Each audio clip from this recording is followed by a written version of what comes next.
Hey, how is it going, everyone? In this lesson, we're going to be talking about how JavaScript works behind the scenes, and specifically about how the JavaScript engine works. As this is a pretty complex topic that relates and includes several programming concepts, as well as the process in which our code is converted into some final behavior in the browser, I will give you a quick overview of these concepts as we go along, just in case you're not familiarized with them. But before we start, let me show you a brief introduction about what we're going to see. We'll talk about the V8 engine, which is part of a Chromium-based web browsers, as well as part of Node.js and Dynamically runtime environments.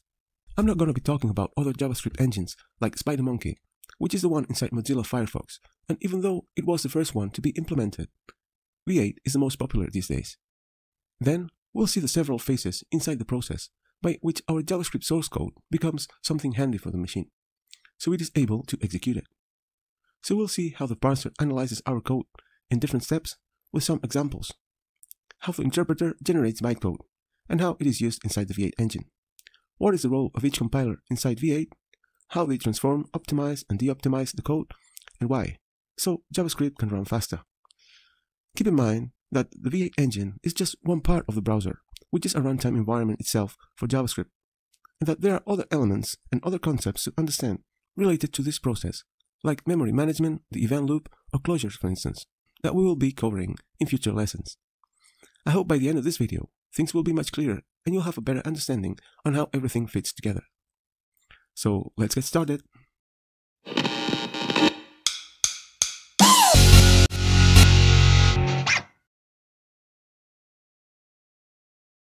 We start from the point where we have an idea about something we want to be accomplished by the computer. So we expect some behavior at the end. In this case, displaying some result in a website, for instance. So we need to tell the machine somehow what is what we want to be done. But unfortunately, we do not speak the same language, as it only understands machine code, also called machine language, which is binary code, so zeros and ones. But we'll get to this later. The thing is that for us the humans, the easiest way to communicate with a computer is via some program and an operating system. And an operating system is nothing more than another program that executes itself when we switch on our computers, and controls software, hardware components, the peripherals, so inputs and outputs, and let's say it basically tells everyone what to do, upon our instructions of course. So to make this communication effective, we need to send our instructions to the CPU. Then, in a way, we'll need to talk to the CPU.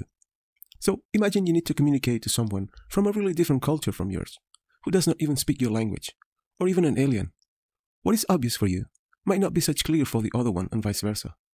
So, from now on, our goal is to translate whatever instructions we want to give to some code so the machine can execute it. And something we can do so far is to write our instructions using a high-level programming language, in this case, JavaScript. So we are talking via code.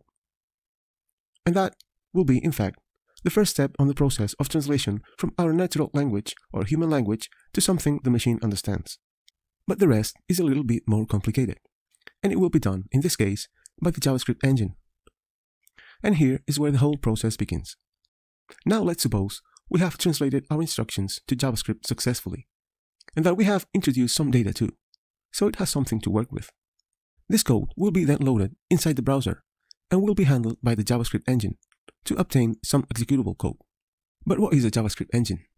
A JavaScript engine is nothing more than another program, so a finite sequence of instructions that lives inside some environments, and takes care of compiling and executing JavaScript code. It will also handle memory inside the computer and will optimize the whole process as much as possible, basically to offer at the end a nice user experience. There are several JavaScript engines out there. The first one was developed by Mozilla, and it is called SpiderMonkey, which runs inside Firefox and MongoDB. But in this lesson, we're going to be talking about V8, which was developed by Google and runs inside all Chromium-based web browsers, and also inside Node.js and Dynamically runtime environments, to make it possible for JavaScript to work as a backend programming language, as you probably know. And it's written in C++, by the way. So the first step the V8 engine takes is to analyze our code, to see what we're trying to say, and it will be carried out by the parser, which will perform a lexical analysis of our code. Now let's see how it works. If we have this function as our translation to JavaScript of the initial idea of adding two numbers, the first step is to break our code into, let's say, identifiable pieces, which are known as tokens.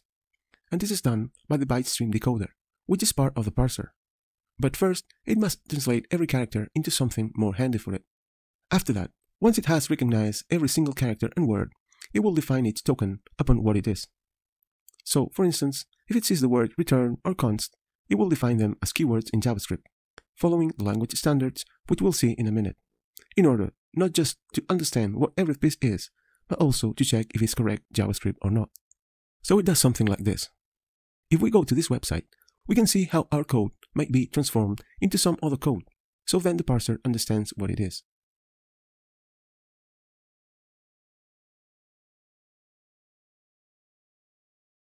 In our example, function is a keyword in JavaScript, and add is an identifier that we have defined, while the curly braces are defined as punctuators. So in this mini program, the parser understands that we are writing 2 keywords, 6 identifiers, 2 numeric values, and 11 punctuators so far. And it will be something like this. If we go to this website, we can see how the parser works to generate these tokens. This is a high-performance standard compiler ECMAScript parser, written in JavaScript by the way.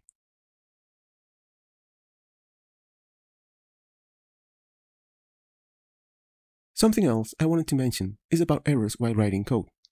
We can get lexical errors, which differ from syntax errors or semantic errors. A typical case of lexical error would be when you write an extra bracket, for instance, or you miss something. A syntax error would be, for example, placing a return statement alone, outside of a function block. So in both cases, the parser knows what is right or wrong, and tells us if we made a mistake. On the other hand, a logical error, in fact, depends on us, and on the way we have structured our logic, and not in any syntax mistake instead. In linguistics, lexical analysis or lexicon refers to the known words of a language, so the words you can find in a dictionary, even though a language grows by itself with its users and influences from other languages. So there are some other words too. Syntax, on the other hand, refers to how these words are structured in each language, so if they follow the right order and position and so on. And finally, semantics refers to the logic of that text, or in this case of a program. So basically, if it makes sense. Now let's take a look at the second phase of the analysis, a syntax analysis. And here the point is to obtain what is known as an AST, which stands for Abstract Syntax Tree. And it will be something like this, in the case of our original instructions. If you remember from school, it is basically the same thing. We had a sentence, and we wanted to define how this sentence was structured, and how the words were organized to build the sentence. And that's what the parser is doing.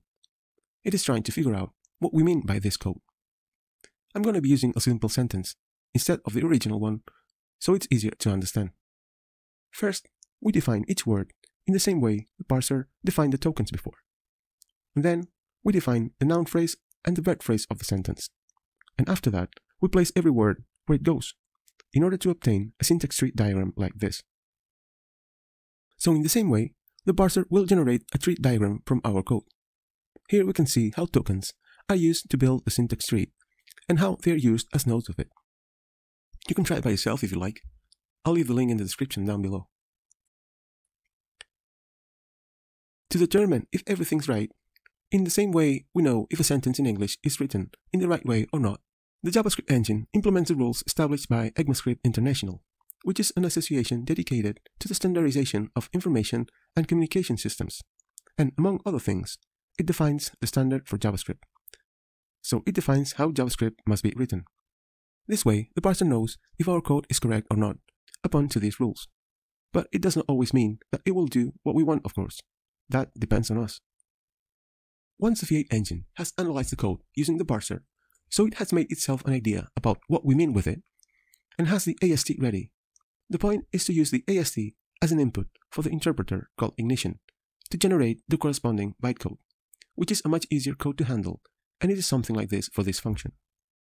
But don't confuse it with binary code or machine code for the same program, which is different. This is just so you make yourself an idea, but we'll talk about the differences later on.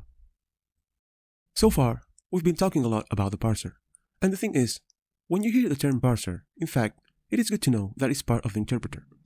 Just because this first step is basic for the whole process, that's why it is usually treated as if it was some independent component.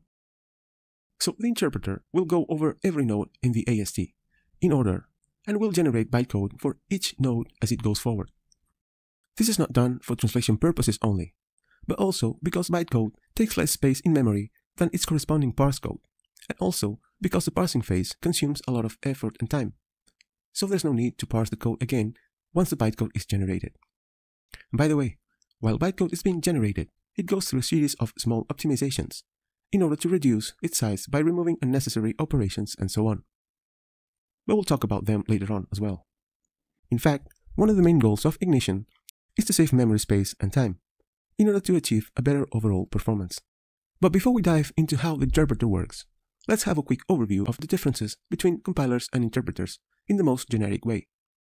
First, let me say that this topic has evolved pretty much over the years, and the use of these two models is not always black and white.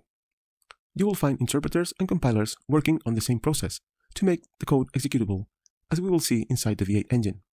But from a basic point of view, the goal is to make the machine capable of executing our source code, so it needs to understand it first. To achieve this, a compiler makes the whole translation or transformation all at once, so from the code of a program written in an initial programming language A to the equivalent program written in a language B. In this case, think it as a program written in C++, Rust or Haskell for instance, to the equivalent program written in binary or machine code, so the CPU understands it and can execute it. This transformation is done in one go, and then, once it's finished, the compiler basically generates an executable file and stores this translation inside of it. And this file will remain available for its execution inside the hard disk of our computer. And during this transformation, it will check for errors and so on, but the compiler at this point is done, so it has finished its job already. Then the programming binary will be executed by the hardware via the operating system and some programs, and eventually displayed on the screen if that's the case. So it's like you need to send a recipe of a cake to a friend of yours, but he does not read your language. So you translate it first to his language, and then you send the recipe translated, so he can make the cake, but you don't need to be there while he's cooking. On the other hand, an interpreter translates and runs our code, let's say, on the fly, so one instruction at a time, and executes it as it goes forward. It's like if you're giving a conference for an audience, but you don't speak their language, so someone translates what you say one sentence after the other while you're talking. But in this case, this person needs to stay there with you until you've finished talking, of course. If we take a look at advantages and disadvantages, as we've seen, compilers do not execute programs, but the execution of compiled programs is faster than interpretation, as the program is ready to be executed by the CPU. So the job is already done, and the original program doesn't need to be compiled again. But it definitely can take a lot of time to compile the whole program in one go.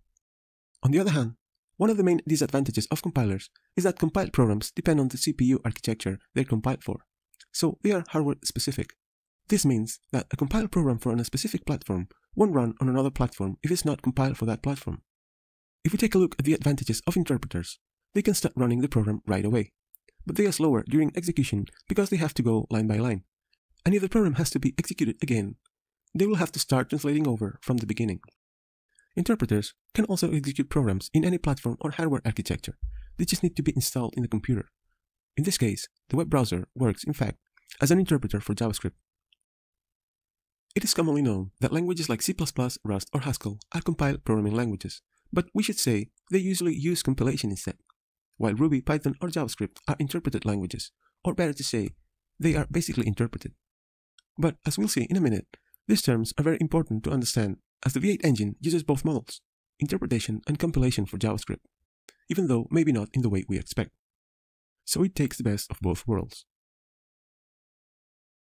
Now that we've seen a quick overview of what are the differences between interpreters versus compilers, let's continue with the interpreter and how this bytecode is executed. This bytecode is a much more portable code for the machine to deal with our initial instructions, but in a much more efficient way. In fact, it is the same set of instructions but converted into a computer object that then can be whether converted into machine code by a compiler or executed virtually by the interpreter. But what do I mean by virtually? We've seen how compilers generate machine code, so binary code, and then the CPU can understand it and execute it. But how is this bytecode executed then if it's not binary? It is actually converted into machine code but inside a virtual machine, the same as in Java and Python. So while machine code will be executed by a physical machine, so the CPU, this bytecode will be translated into machine code and executed inside of a virtual machine. And that's because the interpreter ignition is, in fact, a type of interpreter called register machine. And a register machine is a type of virtual machine. There are two types of virtual machines, stack-based machines and register-based machines. In stack-based machines, after each instruction, the result is always on top of the stack, while a register machine operates on a set of virtual registers. Just to make yourself an idea, I'll show you how is the basic architecture of a physical CPU. But be aware and do not confuse virtual registers with machine registers.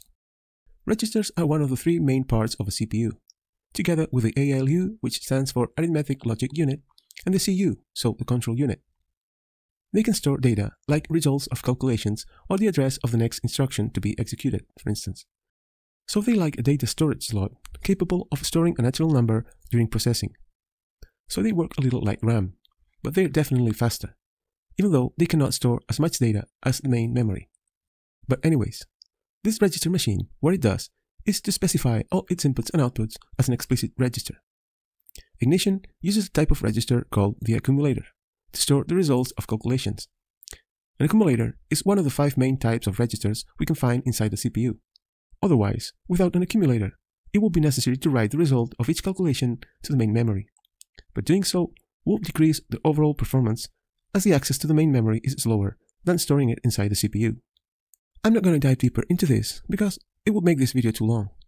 I just want you to get familiarized with this concept so far, and to understand that ignition is a register machine, with each bytecode specifying its inputs and outputs as explicit register operands.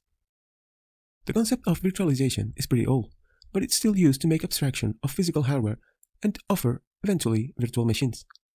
You can think of a virtual machine as it is basically the same as a physical computer, but instead of being built with electronic circuits and components, it is completely built on software. So every and each hardware component we might need inside a regular computer to make it work will be included inside of a virtual machine as well. These components need to, let's say, live or exist somewhere, so they basically use the physical hardware components as needed in a relation guest-host, where the host is the physical computer. But they are totally independent from this host machine, and this is precisely one of the main advantages of virtual machines, which will behave like a physical computer. So far, we've seen how this bytecode is being executed. Let's see also how it is used inside the V8 engine. This bytecode will be used, as we've seen, by the interpreter itself, and also translated in 2 different ways by the compilers inside the V8 engine. One thing is worth to mention is that this bytecode represents a great improvement itself, specifically for the process of translation, as there's no need to create it again, and it can be used by the compilers instead of our source code to generate both optimized and non-optimized machine code in order to make JavaScript run faster. As you will see, what it matters to achieve high performance, in this case in JavaScript, is not only how powerful all these technologies are, but also the way they are implemented and combined inside the same process, and how the work they do is adjusted to the right measure. So you will hear about optimizations, but they're not always the best thing to implement, as you will see briefly. Now let's see the first compiler in the pipeline. So far at this point, and while the interpreter is executing bytecode virtually, so during the execution time of our program, V8 uses a compiler to compile bytecode as the first compiler in the pipeline, which is called Sparkplug. But this is a non-optimizing compiler, as opposed to the Turbofan just-in-time compiler that we'll see later. Sparkplug works as a baseline compiler and uses bytecode to compile to non-optimized machine code. And by the way, do not confuse this compiler with an AOT compiler, which stands for Ahead of Time compiler, which will correspond to the example shown in the slides about compilers and interpreters, as it is not using source code, but bytecode instead, as we've already seen as a traditional compiler would do. And it is worth mentioning that this implementation, even though it's not an optimization itself, is also a great improvement in the V8 engine cycle for many reasons. The thing is that this is not an arbitrary decision. V8 implements this model of compiler for a simple reason. At this point, this compiler has no feedback from execution yet, so it has to work with what it knows so far, which is the non-optimized bytecode. On the other hand, we'll see why this feedback will be so important for the next compiler, Turbofan, which will indeed generate optimized machine code, so it can be executed natively as well, but faster. Something else that Sparkplug does not is to generate intermediate representations or IRs either, as any other compiler would do. and that means also a great improvement over the way a compiler usually works. Think of an intermediate representation as any graphic, data structure, or code of a program that lies between the source code and the target assembly language, to make it easier for the compiler to analyze and generate machine code, and it can generate as many as needed in between. We've actually seen one in the parser section already, where the parser converts our source code into an AST. There are several types of IRs and different levels of abstraction, depending on how close they are with the target language. But the point is always to break the problem into much more manageable pieces, to be able to optimize and generate the target code. As I mentioned before, Sparkplug does not do heavy optimizations. In fact, all the heavy lifting will be carried out by Turbofan instead. So it just generates non-optimized machine code, ready to be executed. We've seen that Ignition is a register-based interpreter, and it uses virtual registers to store local variables for the functions during execution. Well, Sparkplug creates and maintains a frame layout that matches the interpreter's frame, so it works like a mirror for the interpreter. So when Ignition stores a register value, Sparkplug does it too. Let's say it imitates or follows what the interpreter does. You might think that this compilation is not worth it, but it definitely helps a lot the whole process. So at the end, Sparkplug is just helping the interpreter with the heavy stuff, let's say, and the code that generates can be executed natively instead of virtually, which is faster. I'm not going to get much into detail, I just want you to understand that the implementation of a compiler at this point is a great improvement, even though its job is not optimizing per se. As you will see, optimizing is not always the best choice.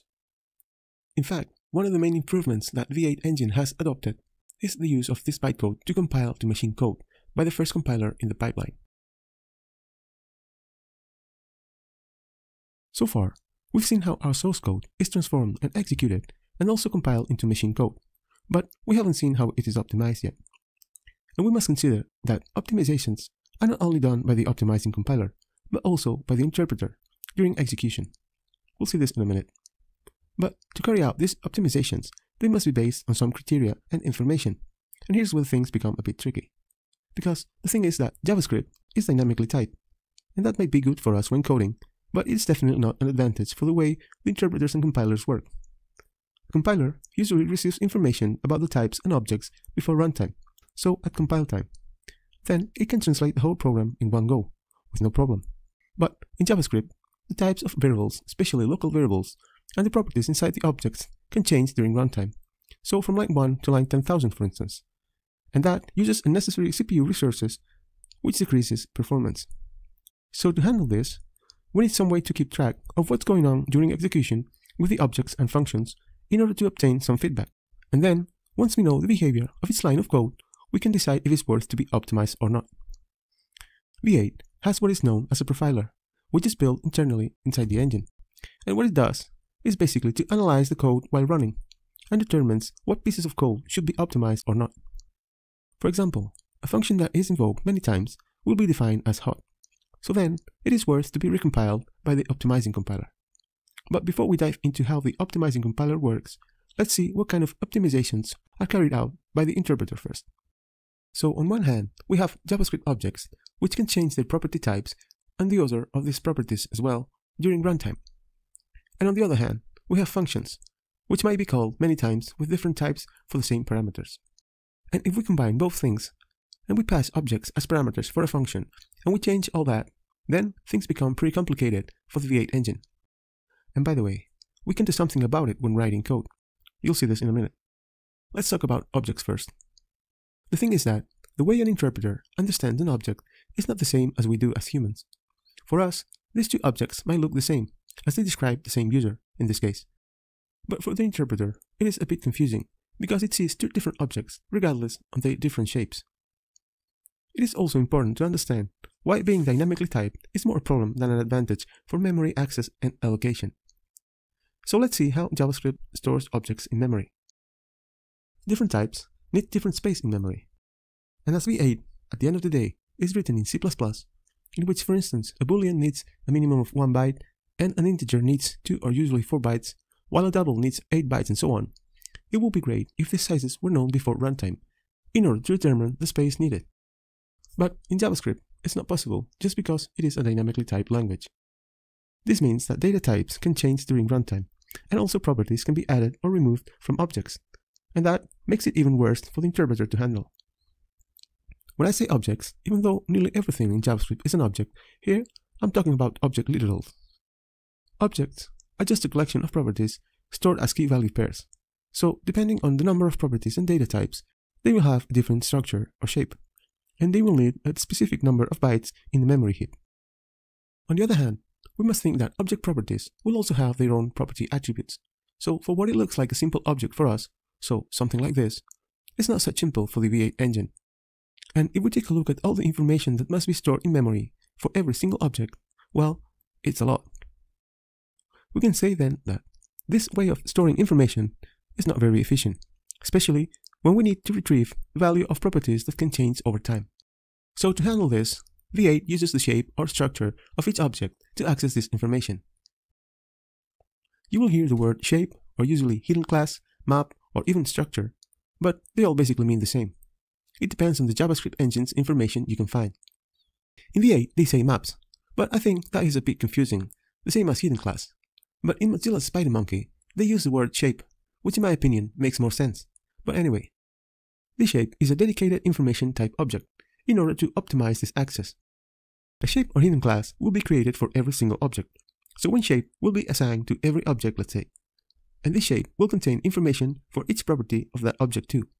This information is in the form of a memory offset, which is basically an integer used as a kind of a reference that describes the location of a piece of data compared to another location. So, to put it simple, it's just a way to identify a location, but using a point from where to start. Something like in a pirate's treasure map that says, start from the big palm tree on the beach and walk 100 steps to the cave, for instance, and you will find the goal. So, think that our computer memory is linear and every offset will be either plus or minus some number. But while in C++ or Java, this position is fixed, in JavaScript it is not. Again, this is the price of being dynamically typed. As properties can be changed dynamically, and with that I mean also created or deleted, V8 will create a new hidden class for this object, which will keep the memory offset of the old and new properties. So let's see the way a hidden class is created. When an object is created, the corresponding shape is created for it, but it's empty as it has no information at this point yet.